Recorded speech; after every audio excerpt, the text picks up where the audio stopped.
Every day I tell myself, I used to believe I was the weakest man that God ever created. So now I believe that I'm the hardest human being that God ever made. You're gonna find peace from going to war with yourself. Do not run with mediocre people. I'm gonna tell you how to beat these mediocre people. Top 10, I got a top 10. Got my motivation high for my top 10. Gotta learn from the wise women and men. All my life, like 9 for my top 10, top 10, 9. This one's for my top 10. Need motivation? Watch the top 10 with hashtag BelieveNation. Hey, it's Carmichael, and this channel was created to help you overcome the #1 challenge that is holding you back, a lack of belief in yourself.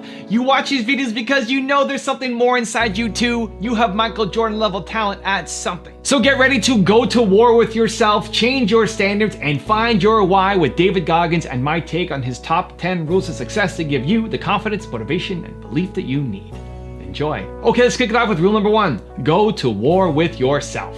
You're gonna find peace from going to war with yourself, because we all got People look at me, the reason why my story resonates with people, because I don't hide. I'll tell you exactly who the I am. I will admit to it. People are great at hiding. So they want to just find peace. No, you gotta take your shit, fix whatever's up in you, don't just shove it under the rug, fix it, and then you'll find some peace later. Rule #2, change your standards. I work with a guy who's in a business like this for 5 years. I'm not gonna mention his name. Yeah. He called me up 5 years ago and said, I want you to work with me. Yeah. His job, a big day for them was if you had 5 meetings and 40 calls, $40, that was like, according to their big business plan, that was a day. Yeah. He said, I wanna make more money. All this shit's just it's bogging me down. I said, this is your day? 5 meetings and 40 calls. Like, what do you start at 10 and end at 4? And this company you work for says that this is a great day. This is what we want. I had this guy, one day, he made 1,000 cold calls and had 7 meetings. Yeah. So his new norm, which is now the company, like, how'd you become? He made 100,000, went to making $600,000 in 3 years. Yeah. That's the jump he had. Just because his mindset changed, because the company put this label. This is what is a good day. A good day is 40 calls, 5 meetings. I said, that's a bullshit day, because you're comparing yourself with mediocre people. Bingo. Bingo. Do not run with mediocre people. I'm gonna tell you how to beat these mediocre people. This is your new 300 dials and 8 meetings. Yeah. And his whole world changed. Rule #3, find your why. How do we learn from you and the SEALs to handle our pain? When we're in the midst of pain, because it hurts, and it hurts physically sometimes, obviously, and then some of us are dealing with emotional pain. What do we do in those moments when we're feeling the most pain and we're going, I cannot go one more second? So this is the thing. A few years ago, the Navy SEALs designed a program called the Buds Prep Program. In my last 2 years in the military, I did 21 years. They sent me down into Great Lakes, Chicago, and we were training these guys to get ready to go to Buds, SEAL training, because a lot of guys weren't getting through. We thought this program would help them get through. So these guys would leave our program studs, push-ups, sit-ups, swimming, everything. But the numbers were the exact same. So I was scratching my head, like, how in the world can these guys go through 2 months of this before they get the Buds and still quit? And I'm gonna answer your question in a second. No, go for it. I started going back through my mind and realizing one thing. We were building bigger, stronger, faster quitters. Why is that? If you don't work on the one thing, the most powerful weapon in the world is your mind. Yeah. So the answer to your question is this. Whether it be physical pain or mental pain, we all have to start from zero with pain. And what that means is, if you don't go back, we all have something that bothers us. Everybody in this world is insecure about something. That's right. Something in life, whether it be your family, your mom, your dad, your brother, your sister, your wife, your husband, your kids, something has messed you up. And whenever you're in physical pain, even though you might not be thinking about that mental stuff that happened to you. Your mind is thinking about it.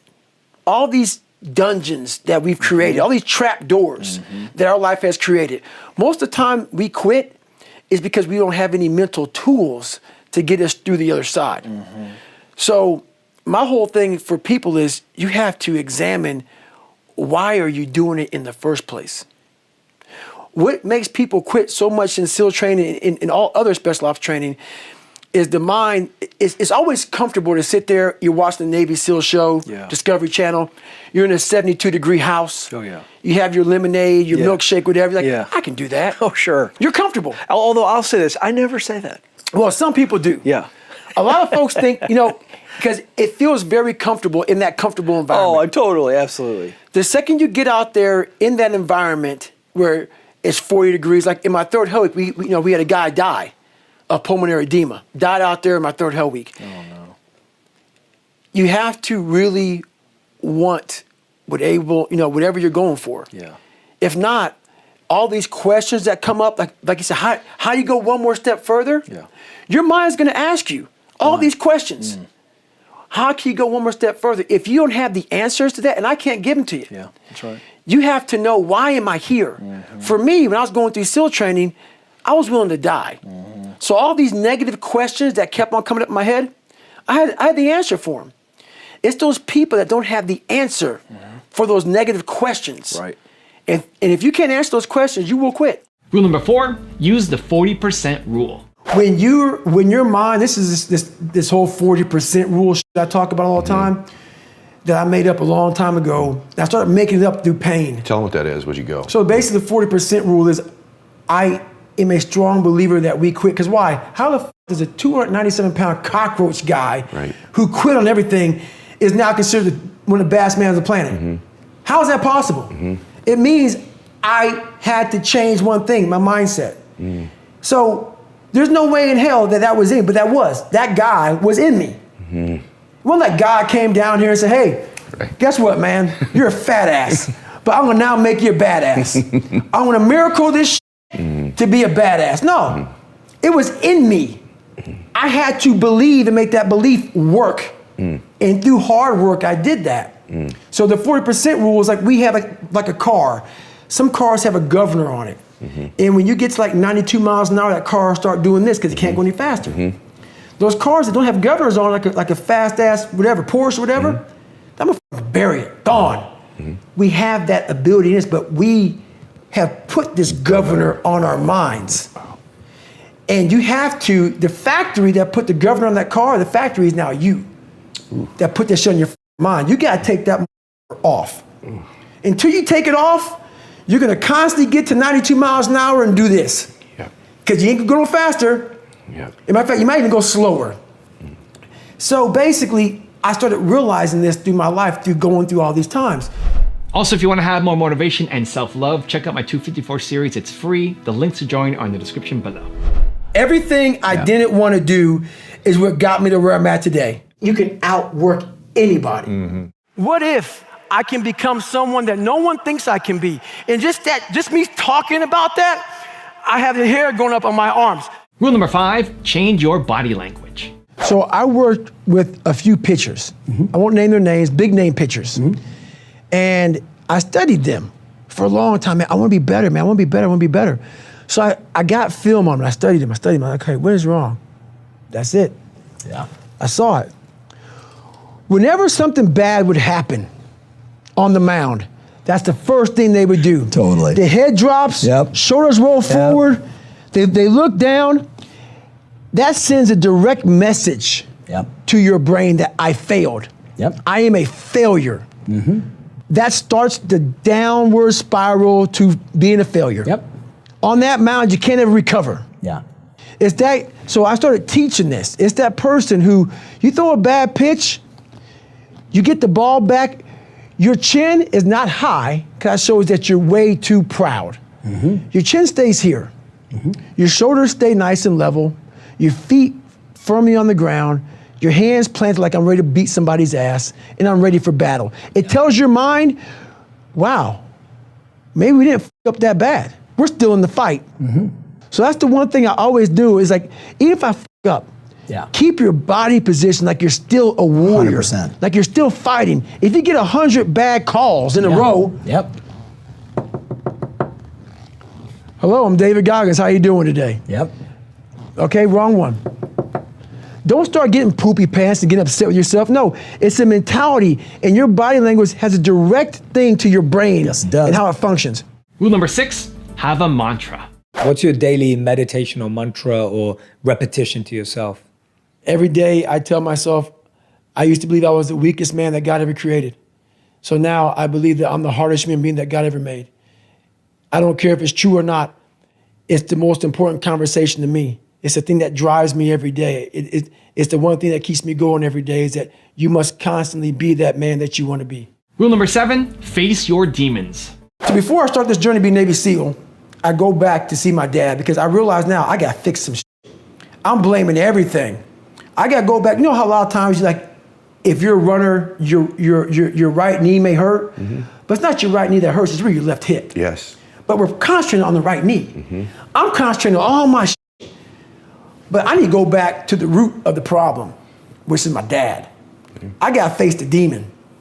I got to go back and see what made him so f***ed up to make me so f***ed up. Why am I f***ed up? So I go back and I go back in as an older man now. I'm in my 20s. I'm not a kid anymore. And I want to see this man and face him as a grown man, but still as a kid in my head. I was still a kid, but I was a grown man as my age. And I went back and I realized he was the same man that he was. Still the same. Still the same. And I talked to him. He was still nuts. And but I had to go back and face that one more time, but to face it in a different way. How'd you do it different? I looked at him in a way, we never said sorry to one another. And he went off about my mom and my grandparents and all kind of shit. But I looked at him in a way that I realize now why you f***ed us up. I had to almost be him to realize it's okay, brother. It's okay, because I realized that somewhere in your f***ing life, something f***ed you up. And you didn't deal with it. And so you put that shit on me, my mom, and everybody around you. I'm gonna deal with my shit. Wow. So even though you gave me all this shit, you gave me a satchel of shit that I didn't deserve, and now I'm all f***ed up, and people think I'm a f***ing liar and I'm all f***ed up. You gave me this. You created this f***ing nightmare of Goggins. I'm gonna fix it though. Rule number 8, be raw. I saw these Navy SEAls before I became one. My God, they're better than me. Yep. They're better than me. I gave up 100 sets. And I had to work up to realize these are human beings. Yeah. With the same shit I have. Yeah, there's some people who run faster, swim better, but mentality is mentality. Yeah. There's no, you're not gonna outwork me, so I'm gonna catch up somewhere. Yep. So that being said, I used all that 300-pound man, that fat guy, that dumb guy. And people say, why do you say dumb? You have to be real with your self. You gotta be raw. If you're not smart, you're dumb, but you can become smart. You can become smart. It's not a permanent tag. You're dumb forever. You're fat forever. No, be raw. Don't find the cushy word. Rule number 9, be savage.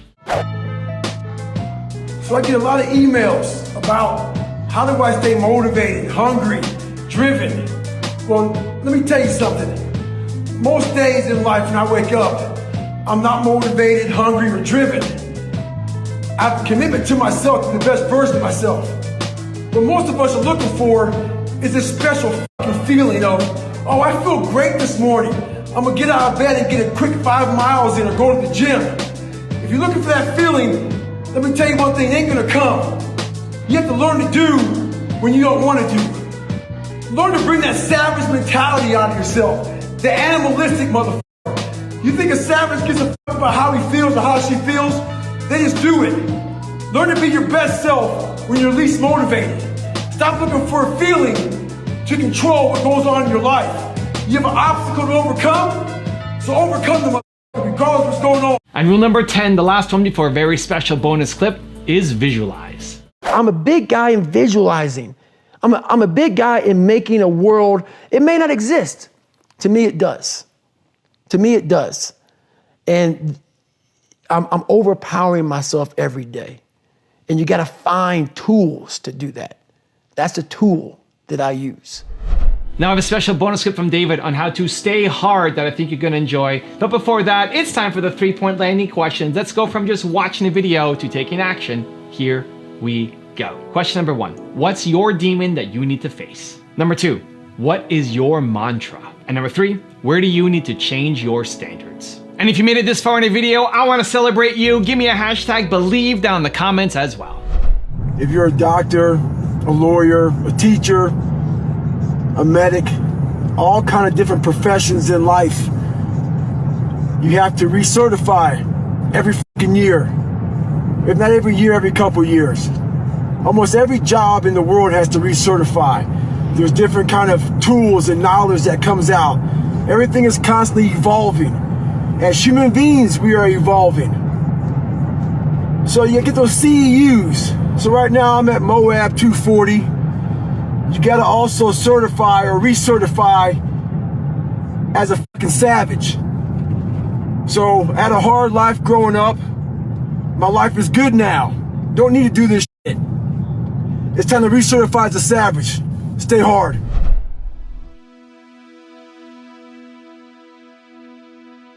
If you want another awesome video in our Black Excellence series, check out the video right there next to me. I think you'll enjoy it. Continue to believe, and I'll see you there.